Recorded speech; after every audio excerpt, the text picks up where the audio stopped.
যেখানে এই 26,000 চাকরি সুপ্রিম কোর্টের রায় চলে গেছে, এবার সিপিএম এর আইনজীবীরা, বিজেপির কিছু লোক, তারা এই চাকরি খাওয়ার রাজনীতিটা তারা করেছে। সিপিএম এর আইনজীবীদের ভূমিকায় একসময় এসএফআই কে উল্টো স্টেটমেন্ট দিতে হয়েছে।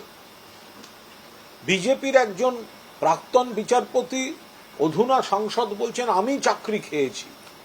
দেখুন, ফিরহাদ হাকিম আমাদের সিনিয়র নেতা অপ্রিয় সত্য কথা বলেছেন। তার কারণ লড়াইটা সুপ্রিম কোর্টে লড়ছে রাজ্য সরকার।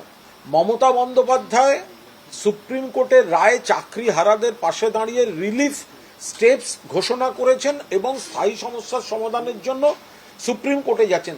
সেখানে যদি মাঝখানে শুধুমাত্র অশান্তি তৈরি করার জন্য রাজনৈতিক মঞ্চ হিসেবে জায়গাটাকে ব্যবহার করা হয়, তাহলে তো ফিরহাদ হাকিম যা বলেছেন সেটাই দাঁড়ায়। এই মঞ্চটাকে তো ব্যবহার করার জন্যই এইটা করা হয়েছে।